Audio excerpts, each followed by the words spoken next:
శ్రీ మహాగణాధిపతయ నమః. శ్రావణమాసం ఆగస్టు 13వ తారీఖు ప్రారంభమవుతోంది.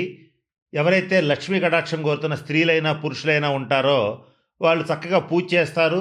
అలాగే మన ఛానల్లో చెప్తున్నట్టుగా అష్టగంధాలతో కానీ ఎట్లయినా సరే చక్కగా మనస్ఫూర్తిగా పూజ చేసుకుంటారు. కారణం ఏంటంటే లక్ష్మీ కటాక్షం కావాలని కోరుకుంటారు. అయితే ఇక్కడ ఏం జరుగుతుందంటే పూజలుగానే చేస్తారు కానీ కొన్ని తప్పులు చేస్తుంటారు. ఆ తప్పులు చేస్తే లక్ష్మీదేవి రాకపోగా జ్యేష్ఠాదేవి వస్తుంది. జ్యేష్ఠాదేవి, దరిద్ర దేవత, అలక్ష్మి, ఈ మూడు ఒకళ్ళకే సంబంధించిన పేర్లు. ఈ జ్యేష్ఠాదేవి కనుక ఇంట్లో ఉంటే లక్ష్మీదేవి ఇంట్లో ప్రవేశించదు.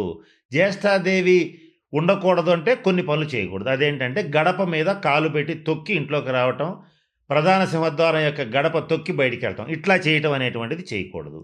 రెండవది ఏంటంటే ప్రధాన సింహద్వారం గడప చక్కగా నీట్గా ఉండాలి.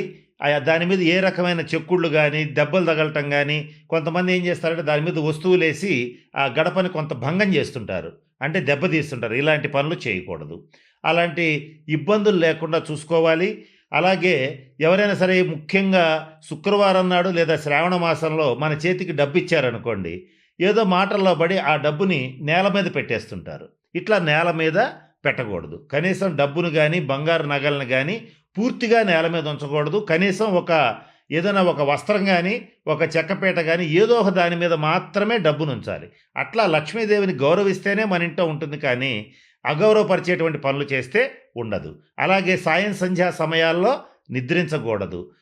ఉదయం కానీ సాయంత్రం కానీ, అంటే సంధ్యా సమయం అంటారు దాన్ని, ఉదయ సంధ్య సాయంత్ర సంధ్య, ఈ రెండు సమయాల్లో నిద్రిస్తే లక్ష్మీదేవి ఉండదు.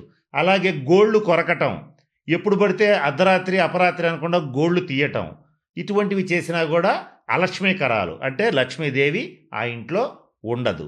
అలాగే ఈ లక్ష్మీ కటాక్షం కోరేటువంటి వాళ్ళు పొరపాటున కూడా చేయకూడని మరొక ముఖ్యమైన పని ఏమిటంటే వాకిలి దగ్గర కూర్చుని గుమ్మం మీద అటొకళ్ళు ఇటొకళ్ళు నుంచుని తీవ్రంగా వాగ్వివాదాలు చేసుకుంటూ ఉంటారు.